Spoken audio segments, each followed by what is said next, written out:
Walang sino man ang kailanman nakausap siya ng ganoon kasinsiro. Sa ilalim ng kanyang maitim na buhok, tinanong niya, nagustuhan mo ba ako, Choi Wan? Naiintindihan ni Choi Wan na ang tanong ay nagmula sa pag-aalala ni Damho tungkol sa kanyang nasugatang binti. Mas partikular, nag-aalala si Dam na baka ikahiya siya ni Choi dahil dito. Alam ni Choi na bawat isa sa kanila ay may kani-kanyang mga problema, ngunit mahalaga ba talaga iyon? Higit sa lahat, maraming tao ang namumuhay na may kirot sa kanilang puso. Nang tumingin si Damho kay Choi, wala siyang nakita kundi katapatan at init sa ngiti nito. Noong oras na yon, abala sa paghahanda ng pagkain ang isang maliit na kusina. Napahanga ang lahat sa batang chef at tinawag siyang kamangha-mangha. Ang paraan kung paano niya kontrolado ang apoy at inihahanda ang pagkain ay labis nilang hinangaan. Pinag-usapan nila kung kailan kaya nila mararating ang ganoong antas ng kasanayan. Walang sino man ang nakalapit sa paggawa ng kahit ano na katulad ng sa kanya. Ngunit isa sa kanila ang nag-isip na kaya rin niyang gawin yun kung papayagan siyang tumayo sa likod ng kalan. Gayunpaman, pinasalamatan ng lahat ang batang chef sa pagtulong upang matapos ang kanilang mga pagkain sa tamang oras. Pinasalamatan siya ng boss at ang kanyang assistant ay sumang-ayon din. Nagkaroon sila ng pahinga dahil lamang sa pagsisikap ng batang ito. Sinabihan siyang magpahinga na dahil pagod na siya, ngunit nakita niyang may hindi pa natatapos sa kusina. Ang mga assistant ay sinabihang manatili, ipinaliwanag na may malaking pagkakaiba sa pagitan ng isang boss at isang assistant. Kung nais mong maging mahusay na chef, dapat tandaan mo ito, sabi ng boss. Matapos ang mga salitang yon, pumayag siyang magpahinga para sa kinabukasan dahil marami pang trabaho ang naghihintay. Habang papunta sa kanyang pahingahan, naalala niya ang mga salita ng kanyang ama, ang pagluluto ay sining ng apoy. Ang mabuting boss ay dapat maunawaan ang apoy. Tumingala siya at nag-isip kung nakikita kaya siya ng kanyang ama habang kontrolado niya ang apoy. Nag-aalala rin siya para sa kanyang nakababatang kapatid na si Damho, na baka nagugutom na. Nangako siyang maghahanda ng merienda para sa kanya. Pagbukas niya ng pinto, narinig niya ang tunog ng nag-aapoy na kalan at nagtanong kung sino ang naroon sa ganoong oras. Nang lapitan niya ito, nakita niyang ang kanyang kapatid na si Jinzo. Habang papalapit, pabirong sinabi ni Jinzo na kung hindi siya dumating, malamang siya na ang nakatayo sa harap ng kalan. Ngunit hindi man lang niya mahawakan ng maayos ang kawali, kaya ang buong ulam ay nahulog sa sahig. Gayunpaman, sinabi pa rin niyang matagal na siyang naghihintay ng pagkakataong tumayo sa likod ng kalan, 7 buong taon. Ba't ikaw ang nagawa at ako hindi? Hindi ba ako sapat? Tanong niya ng masakit. Sinabi ng batang chef na hindi rin siya magtatagal dito at nagkataon lang na napunta siya sa kusina. Ngunit para kay Jinzo, ang lugar na ito ay isang tahanan, isang katutubong lugar. Sinubukan niyang pakalmayan si Jinzo, sinasabing kung magsisikap siya, malapit na siyang maging boss, anuman ang antas ng kasanayan. Ngunit nanindigan si Jinzo, hindi siya kailanman magiging boss kung hindi niya maiintindihan ang sumpang apoy na ito.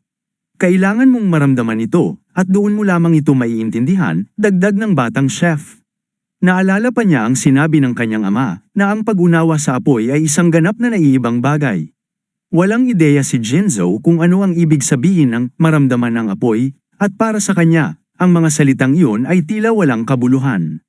Gayunpaman, matiyag ang ipinaliwanag ng batang chef, baliw man o hindi, ngunit ang apoy ay kailangang mahalin. Lumapit si Jinzo at naramdaman ang init mula sa apoy. Pinayuhan siya ng batang chef na buksan muna ang kanyang puso at damhin ang apoy, subukang pakinggan kung ano ang nais nitong iparating. Hindi ito madali, ngunit kung makikinig ka, matutuklasan mo ang mga lihim na tinatago ng apoy.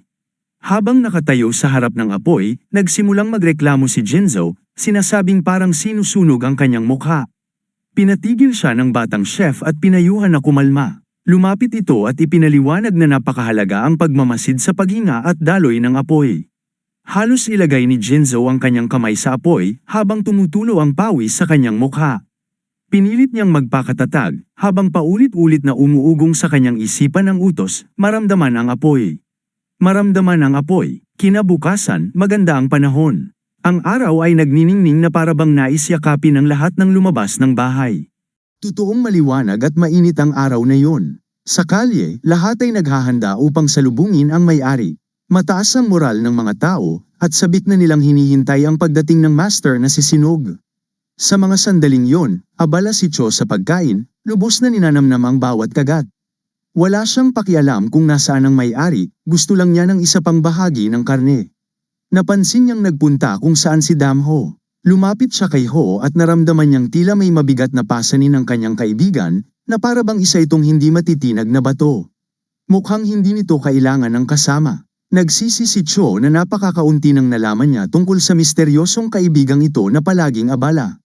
Ngunit matalino siya at naunawaan niyang darating ang panahon na ilalagay ng tadhana ang lahat sa tamang lugar.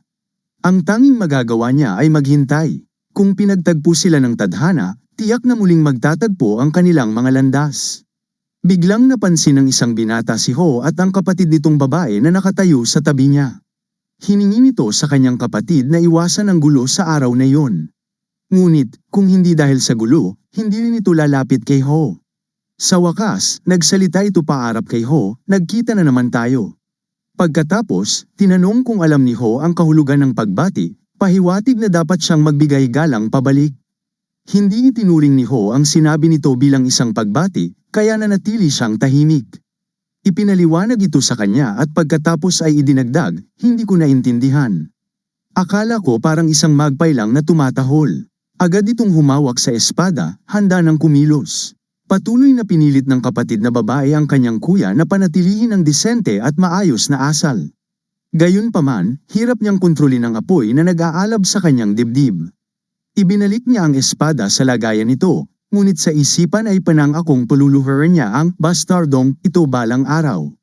Muling pinilit niyang magmakaawa kay Flash sa kanyang isipan, ngunit mabilis na pinigilan ng kanyang kapatid ang alitan. Ang tensyon sa paligid ay unti-unting nawala at nagkaroon ng katahimikan sa bakuran. Samantala, isang lalaking may bigete na tumitikim ng sopas ang nagtanong sa isa pa kung narinig na nito ang pinakabagong balita. Ano ang balita? Tanong ng kanyang kausap. Sinimulan ng lalaking may bigete ang kwento, sinasabing nagkaroon ng isang kakilakilabot na massacre sa Siang. Binanggit niya ang Zone Camp, ngunit ang kanyang kausap, na tagasunod mula sa mga panlabas na rehiyon, ay hindi pa naririnig ang kampo. Ipinaliwanag ng lalaking may bigete na ang kampo ay naging biktima ng isang madugong massacre.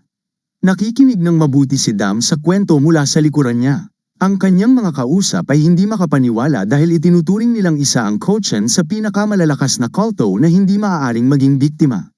Ngunit itinuloy ng lalaking may bigete ang kwento, binabanggit na ang pinsalang natamo ay higit pa sa inaasahan. Hindi raw ito winasak ng ibang sekta, kundi ng iisang tao, ang dagwang bituin ng Zenan, na kamakailan lang ay sumikat. Narinig ni Damho ang bawat salita, at nagustuhan niya ang pangalang Shinyang Blood Star. Sa mga sandaling yon, dumating ang host na si Lee Singgon. Lahat ng tao ay nagtipon upang batiin siya sa kanyang kaarawan, binabati siya ng mahabang buhay at kaligayahan. Gayunpaman, ang pinuno ng kampo malapit sa bundok Hangam, si Lee Sinon, ay pakiramdam na parang wala siyang nagawang makabuluhan at narito na siya, nagdiriwang ng kanyang ika-60 kaarawan. Para sa lahat ng panauhin, naghanda siya ng isang espesyal na kaganapan, ang mga haligi ng labirint na imposible raw takasan. Idinagdag niya na walang delikado dito, ngunit sa gitna, maaaring mawala ang pakiramdam ng espasyo at mawala ang lahat ng sensasyon ng sinumang lumahok. Maingat na nakinig ang lahat sa kanyang mga salita. Inanunsyo ni Lee na ang unang makakatakas mula sa labirinto ay tatanggap ng Asher Moon Sword, isang dakilang kayamanan ng kanilang kampo. Ang Asher Moon Sword ay interesante para sa lahat, higit 20 taon na itong ginagamit ngunit nananatiling kasing talas ng labaha. Upang manalo, kailangan mong maniwala sa iyong sarili, dagdag niya. Pumasok ang pinuno ng Noo Swordsman sa labirinto, at kumislap ng pula ang mga haligi. Pinanood ng mga manunood ang tagpong ito ng may kasiyahan. Sumunod namang pumasok ang mandirigmang si Jinan, habang si Damho ay nanunood mula sa anino. Habang tinitingnan ang kasiyahan ng mga tao sa tanawin ng mga halijing bakal, nagpasya si Dam na mas mabuting gawin na lang ang sarili niyang mga bagay o suriin ang kanyang kabayong si Hanku. Kaagad siyang pumunta sa kabalyero. Ngunit pagpasok niya, nakita niya ang isang nakapanlulumong tagpo, ang kanyang kabayo ay puro hiwa at may isang lasing na lalaki sa likuran nito. Agad siyang nagtanong, sino ang pumutol sa aking kabayo? Sa kampo malapit sa bundok Hangam, 3 lalaki ang nakaupo sa mesa habang umiinom ng malalakas na alak. Isa sa kanila, na medyo naabala sa alak, ay natutuwa dahil kasama niya ang kanyang matagal ng mga kaibigan. Sa harap niya ay nakaupo sina Jin Hakyung at Yoon Sang-gun. Inalok niya ang mga ito na kalimutan ang kaarawan ng may-ari at magsaya na lamang sa inuman. Ngunit biglang dumating ang kanyang kapatid na babae, binuksan ang tarangkahan, at tinawag siya. "Oh, tingnan mo kung sino ito, ang ating mahal na kapatid," wika niya. Dumating ang kanyang kapatid upang tanungin kung ano ang ginagawa nito doon dahil dapat na itong sumali sa pista ng selebrasyon. At narinig ng kapatid ang kanyang sinabi, "At kahit pumunta pa ako sa pista ng pinuno, hindi niya ako mapapansin." Wala siyang pakialam kay Hangun, kahit gaano pa ako magpakumbaba. Akala mo ba papansinin niya yon? Hindi niya maunawaan ang ibig sabihin ng kapatid, kaya ipinaliwanag niya na darating ang panahon at maiintindihan niya rin yon. Sa huli, iminungkahi pa niya na kalimutan na lamang ang kaarawan ng kanilang pinuno at sumama na lang sa kanila. Nagbiro rin ang matabang lalaki na hindi naman sila ganoon kasama, ngunit tumalikod lamang ang kapatid at malalim na napabuntong hininga. Tinanong niya ang kapatid kung saan ito nagpunta kagabi. Ayaw namang iulat ng lalaki ang bawat kilos niya, ngunit ang alaala ni Damho ay nagdulot sa kanya ng pag-iisip tungkol sa isang purong kabayo. Sa mga sandaling yon, papalapit si Damho sa tarangkahan. Binuksan niya ang kahoy na pinto at nakita ang kapatid ng lalaki. Lumingon ang babae at namataan ang isang lalaking nakatayo sa kanyang harapan. Sa kanyang mga mata, si Damho ay tila isang mentor na tulad ni Jimbo, isang taong may kakayahang magbigay ng halimbawa. Ngunit hindi niya maintindihan kung bakit naroon si Ho sa ganitong oras. Samantala, si Namak-up ay nagtatanong tungkol kay Yun-san at nais malaman kung naroon ba talaga ito. Sinabihan siyang kasalukuyang nasa sangay si Yun at inilarawan ito bilang isang hindi opisyal na disipulo ng sekta ng Gangdong na may pambihirang talento. Samantala, ang aroganteng lalaki ay nakinig sa tanong ni Ho na ikinagalit nito. Tumayo siya, umamin na dumating nga siya kagabi para tingnan ang kabayo ni Ho. Hinigpitan niya ang kamao at lumapit kay Damho, sabay dagdag ng mapanuyang tanong, ano ang sinasabi niya roon? Walang pag-aalinlangan, iwinasiwas niya ang kanyang kamay upang suntukin si Ho. Ngunit mabilis na umiwas si Ho, at sa isang iglap, narinig ang malalakas na sigaw na nagkalat sa paligid. Ang lalaki ay tumilapon pababa, ulo ang una, sa harapan ng kanyang kapatid. Napagtanto ng babae na ang kanyang kapatid ang nagsimula ng gulo at siya rin ang nagpatamba sa sarili matapos ang isang simpleng galaw ni Ho. Hindi makapaniwala ang kapatid na ang itim na buhok na binata ay napakalakas. Hindi rin moari ng mga kaibigan ng mapangahas na lalaki kung ano ang nangyari dahil napakabilis ng pangyayari. Subalit malinaw sa kanila na kung hindi ginamit ni Joe ang kanyang ki upang protektahan ang sarili, maaaring naging durog na ang kanyang mga panloob na organo. Habang nakatayo sa ibabaw niya, kalmadong sinabi ni Ho, kung manggas kang hawakan ng bagay na hindi sayo, maghanda kang mawala ng isang mahalagang bagay. Nagmamadaling lumapit ang mga kaibigan ng lalaki, nagmamakaawa sa itim na buhok na binata na huwag nang lumapit pa. Nagubo si Joe sa sandaling yun at humingi ng tawad, pinaliwanag na gusto lang niyang subukang sakyan ang kabayo. Para sa kapatid ng lalaki, ang kapatid niyang si Joe ay palaging malakas at may kumpiyansa. Ngunit ngayon, nagmamakaawa itong huwag siyang saktan.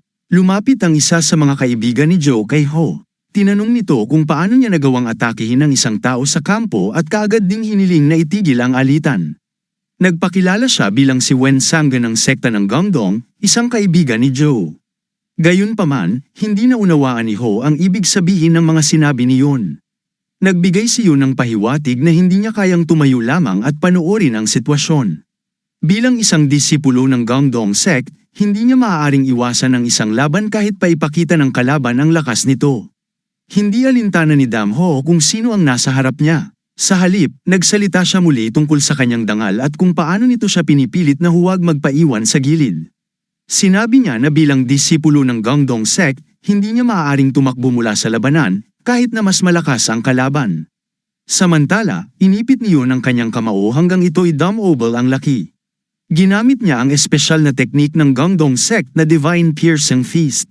Mahirap paniwalaan na ang ganitong teknik ay maaaring mamaster ng isang hindi opisyal na disipulo ng sekta. Maging si John, ang kasama ni Yun, ay labis na nagulat dahil alam niyang ang teknik na ito ay eksklusibo lamang sa unang henerasyong opisyal na mga disipulo. Sa kabilang banda, hindi makita kay Ho ang takot. Ngunit si Yun ay may ibang ekspresyon, isang mabangis na determinasyon na tila nararamdaman sa hangin. Habang tinitingnan si Ho, napansin niyon na wala siyang nakikitang intensyon na pumatay sa lalaki. Gayunpaman, bigla na lang lumabas ang napakalakas na enerhiya mula kay Damho na tila tinutulak si Yun pabalik. Sa kabila nito, sinubukan ni Yun na tipunin ang kanyang lakas at umatake gamit ang kanyang kamao, balak niyang durugin si Ho. Ang distansya nila ay napakalapit kaya't hindi na inakala ni Yun na makakaiwas pa si Ho. Ngunit sa halip na umiwas, sinalo lamang ni Ho ang kamao ni Yun gamit ang kanyang kamay. Piniga ito ni Ho ng napakahigpit kaya't napasigaw si Yun sa sakit. Ang mga kasama ni Yun ay napamangha sa kung paano nagamit ni Ho ang simpleng depensa upang kontrahin ang Divine Piercing Fist. Lahat ay nagtatanong paano ito nangyari. Tanging si Damho lamang ang may sagot. Sa kanyang ginawa, ginamit niya ang mapanirang lakas ng kanyang 5 daliri. Sa lakas ng piga, narinig ang malakas na tunog ng pagkabasag ng buto ni Yun. Hindi lang yun, nang bitawan ni Ho ang kamay ni Yun, tumilapon si Yun pabalik na may bali ang braso. Ang kanyang mga kasama, pati na ang kanyang kapatid na babae, ay nanlaki ang mata at nagulat sa kanilang nakita. Nang gumapang si Yun habang dumudura ng dugo, nagtanong siya, saan ba nanggaling ang lalaking ito? Nakita ni Ho na kakaiba si Yun kumpara sa kanyang mga kasama. Kahit papaano, nagpakita si Yun ng tapang bilang isang tunay na mandirigma. Kahit nasa kanyang mga tuhod na siya, sinabi pa rin ni Yun na bagamat natalo siya, hindi ito ang pagkatalo ng Gongdong Sect. Nangako si Yun na muling haharapin si Ho sa hinaharap. Tumalikod si Damho at tumugon, pwede mong gawin yun kahit kailan. Pagkatapos ay umalis si Ho. Pagkalipas ng ilang sandali, nakahiga si Yun sa kanyang bunk, pilit na bumabangon. Dumating ang kanyang nakatatandang kapatid at, nang makita ang kanyang nakabenda na braso at paa, galit na nagtanong, anong nangyari dito? Sinubukan ni Yun na ipaliwanag na kasalanan niya ang lahat at hindi naman ito seryoso. Ngunit determinado ang kapatid na alamin kung sino ang gumawa nito at nangakong hindi nito palalagpasin ang salarin. Nagmatigas si Yun at sinabing ito ay kanyang personal na laban at ayaw niyang may ibang makialam. Gayunpaman, ang kanyang nakatatandang kapatid ay nagpasya na alamin ito sa kanyang sarili. Samantala, sa kusina kung saan may nilulutong masasarap na pagkain, abala si Jinbo. Dumalaw si Damho sa kanya, at nag-usap sila ng kaunti. Sa gitna ng kanilang pag-uusap, dumating si Jin kasama ang ilang tao patungo sa kusina. Ipinaliwanag ni Jin sa master na ang taong hinahanap nila ay nasa loob. Binuksan nila ang pinto at mahigpit na inutusan ng sinuman na naroon na lumabas kaagad. Sa puntong yun, nagtipon-tipon na ang ilang tao sa labas ng kusina. Isinugaw nila si Joe, ang tagapagdala ng Asher Moon Sword, na inaasahang makakabuo ng reputasyon sa pagkakaroon ng koneksyon sa guro ni Lee. Sumilip si Jinbo sa siwang ng pinto, sinusubukang alamin kung sino ang dumating. Naging malinaw na ang hinahanap nila ay si Damho, na tahimik lamang na nakaupo sa mesa. Sinabi ni Damho kay Jin na manatili lamang at siya mismo ang humarap. Bagamat bahagyang paika-ika, lumapit si Damho sa pinto. Nang makita siya ng mga tao, agad silang nag-react ng may kasab-ikan. Siya ang taong iniisip ng lahat bilang isang ganap na hampas lupa, ngunit si Damho, na walang takot, ay dumaan lamang sa kanilang harapan. Nagbabala si Chan kay Joe na napakalakas ng taong ito. Ngunit si Joe, na iniisip lamang ang pagpapabuti ng kanyang reputasyon, ay nagtanong kay Ho, hindi ba maaaring naayos ito sa salita? Bakit mo ginawa yon? Ngunit isang tanong lamang ang tugon ni Damho, ako ba ang naunang umatake? Sumingit si Jan sa usapan gamit ang kanyang matinis na boses at tinanong si Ho kung inatake niya si Joe nang walang dahilan. Patuloy niyang tinatanong kung hindi ba ide-deny ni Ho ang ginawa niya. Tinawag ni Jan si Ho na isang tao na walang alinlangan na kabilang sa masamang samahan. Hinikayat niya ang lahat na tingnan ang maliwanag na hangarin si Ho na tumakas.